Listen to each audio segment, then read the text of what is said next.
Mereka memasang jaring terhadap langkah-langkahku, ditundukkannya jiwaku. Mereka menggali lubang di depanku, tetapi mereka sendiri jatuh ke dalamnya. Hatiku siap, ya Allah, hatiku siap. Aku mau menyanyi, aku mau bermazmur. Bangunlah hai jiwaku, bangunlah hai gambus dan kecapi. Aku mau membangunkan fajar. Aku mau bersyukur kepadamu di antara bangsa-bangsa, ya Tuhan. Aku mau bermazmur bagimu di antara suku-suku bangsa. Sebab kasih setiamu besar sampai ke langit, dan kebenaranmu sampai ke awan-awan. Dan karena itu orang-orang Yahudi berusaha menganiaya Yesus, karena ia melakukan hal-hal itu pada hari Sabat. Tetapi ia berkata kepada mereka, "Bapakku bekerja sampai sekarang, maka aku pun bekerja juga." Sebab itu orang-orang Yahudi lebih berusaha lagi untuk membunuhnya. Bukan saja karena ia meniadakan hari Sabat, tetapi juga karena ia mengatakan bahwa Allah adalah Bapanya sendiri, dan dengan demikian menyamakan dirinya dengan Allah. Kesaksian Yesus tentang dirinya. Maka Yesus menjawab mereka katanya, "Aku berkata kepadamu, sesungguhnya anak tidak dapat mengerjakan sesuatu dari dirinya sendiri, jikalau tidak ia melihat Bapa mengerjakannya. Sebab apa yang dikerjakan Bapa, itu juga yang dikerjakan anak. Sebab Bapa mengasihi anak, dan ia menunjukkan kepadanya segala sesuatu yang dikerjakannya sendiri. Bahkan ia akan menunjukkan kepadanya pekerjaan-pekerjaan yang lebih besar lagi daripada pekerjaan-pekerjaan itu, sehingga kamu menjadi heran. Sebab sama seperti Bapa membangkitkan orang-orang mati dan menghidupkannya, demikian juga anak menghidupkan barang siapa yang dikehendakinya. Bapa tidak menghakimi siapapun, melainkan telah menyerahkan penghakiman itu seluruhnya kepada anak, supaya semua orang menghormati anak, sama seperti mereka menghormati Bapa. Barang siapa tidak menghormati anak, ia juga tidak menghormati Bapa yang mengutus dia. Aku berkata kepadamu, sesungguhnya barang siapa mendengar perkataanku dan percaya kepada dia yang mengutus aku, ia mempunyai hidup yang kekal dan tidak turut dihukum, sebab ia sudah pindah dari dalam maut ke dalam hidup.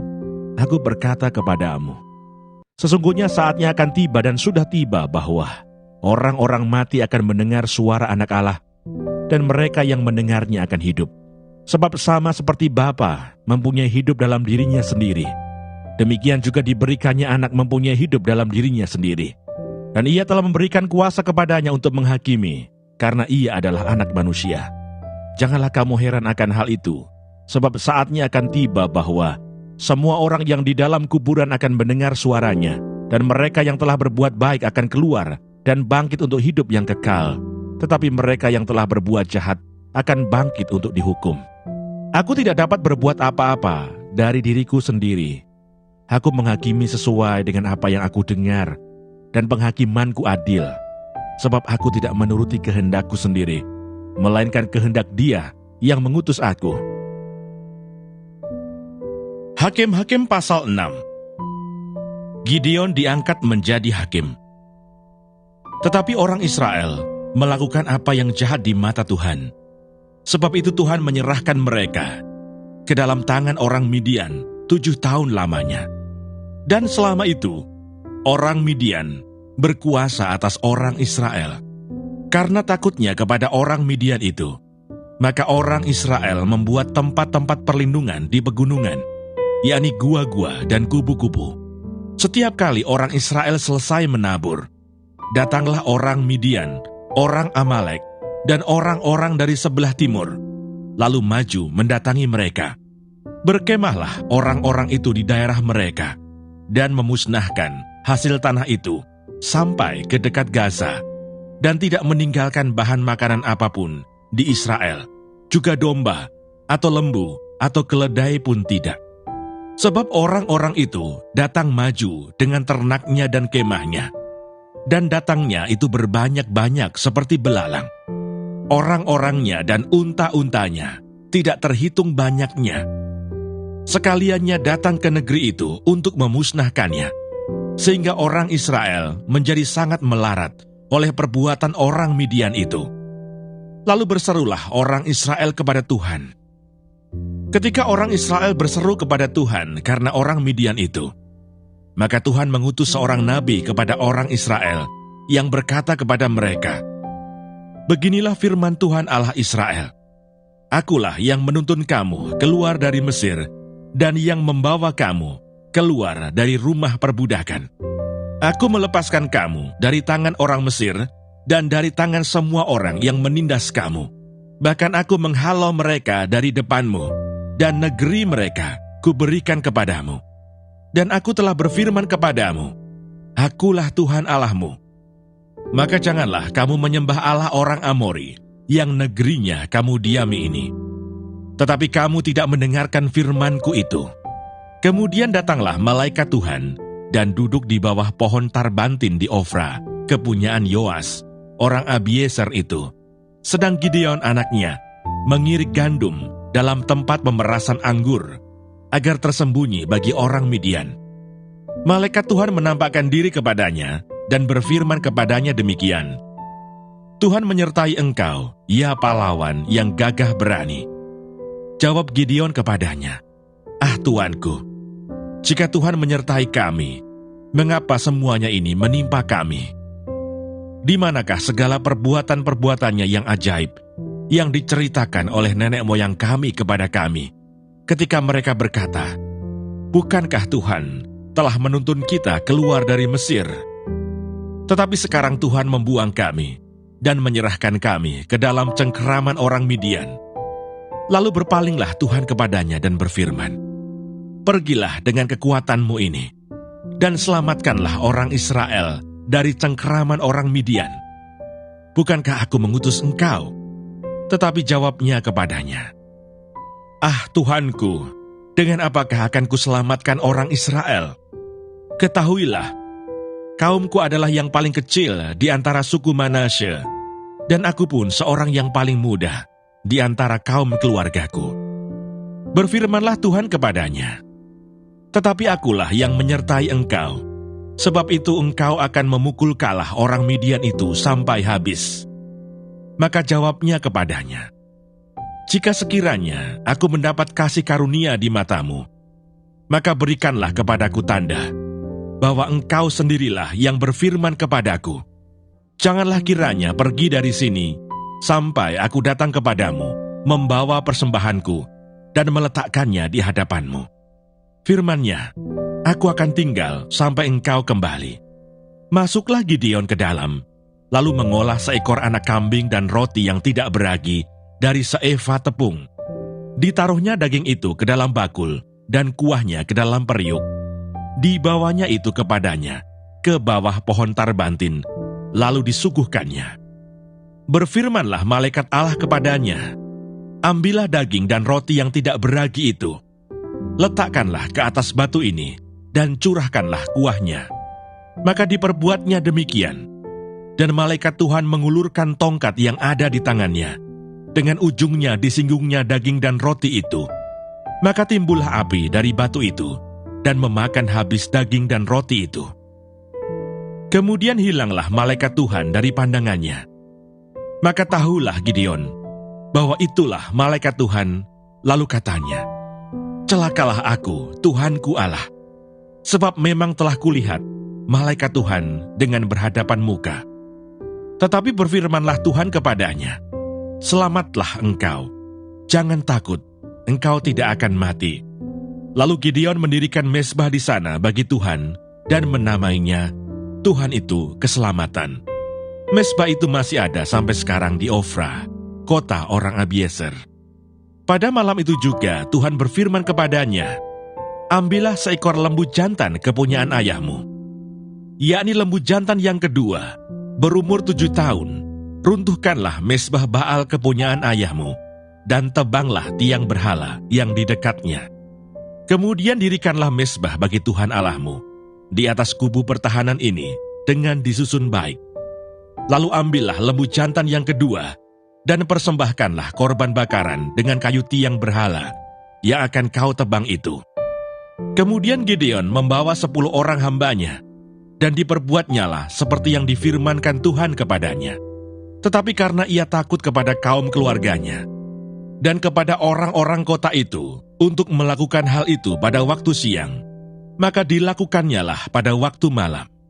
Ketika orang-orang kota itu bangun pagi-pagi, tampaklah telah dirobohkan mezbah Baal itu, telah ditebang tiang berhala yang di dekatnya, dan telah dikorbankan lembu jantan yang kedua di atas mezbah yang didirikan itu. Berkatalah mereka seorang kepada yang lain, "Siapakah yang melakukan hal itu?" Setelah diperiksa dan ditanya-tanya, maka kata orang, "Gideon bin Yoas, dialah yang melakukan hal itu." Sesudah itu berkatalah orang-orang kota itu kepada Yoas, "Bawalah anakmu itu keluar. Dia harus mati, karena ia telah merobohkan mezbah Baal, dan karena ia telah menebang tiang berhala yang di dekatnya."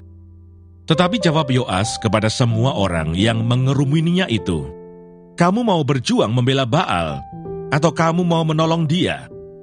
Siapa yang berjuang membela Baal akan dihukum mati sebelum pagi. Jika Baal itu Allah, biarlah ia berjuang membela dirinya sendiri setelah mezbahnya dirobohkan orang." Dan pada hari itu diberikan oranglah nama Yerubbaal kepada Gideon, karena kata orang, "Biarlah Baal berjuang dengan dia setelah dirobohkannya mezbahnya itu." Seluruh orang Midian dan orang Amalek dan orang-orang dari sebelah timur telah berkumpul bersama-sama. Mereka telah menyeberang dan berkemah di lembah Yisrael. Pada waktu itu roh Tuhan menguasai Gideon. Ditiupnyalah sangkakala, dan orang-orang Abiezer dikerahkan untuk mengikuti dia. Juga dikirimnya pesan kepada seluruh suku Manasye, dan orang-orang ini pun dikerahkan untuk mengikuti dia. Dikirimnya pula pesan kepada suku Asher, Sebulon, dan Naftali. Dan orang-orang ini pun maju untuk menggabungkan diri dengan mereka.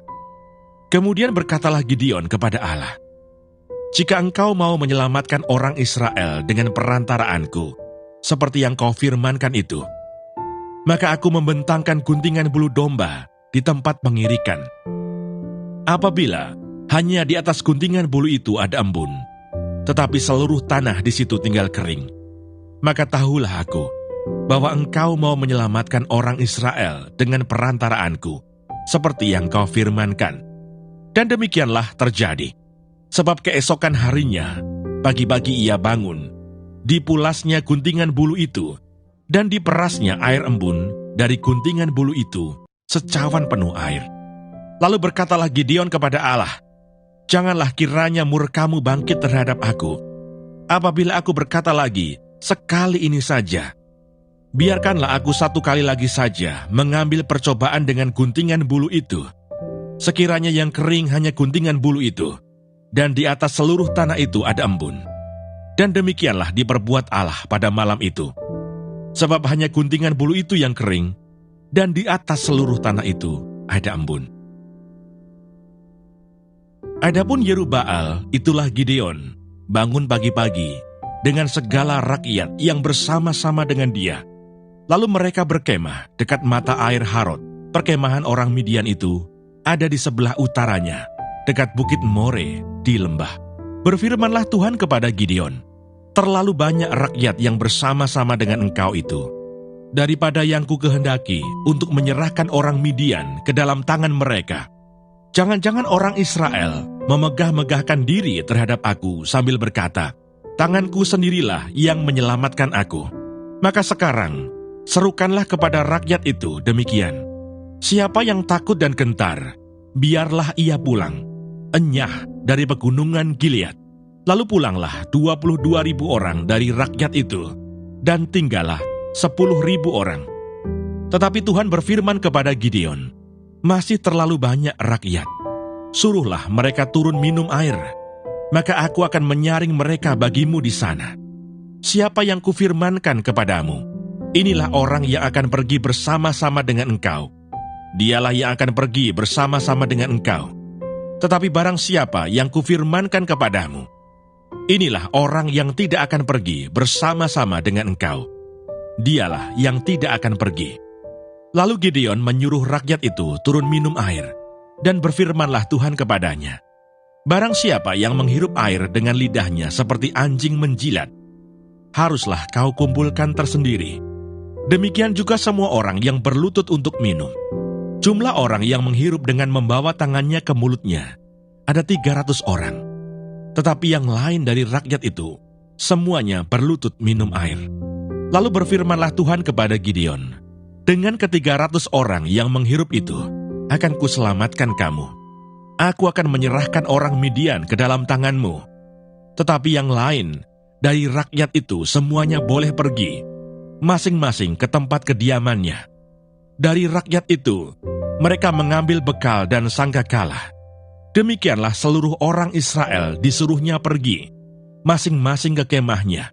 Tetapi ke-300 orang itu ditahannya. Adapun perkemahan orang Midian ada di bawahnya, di lembah.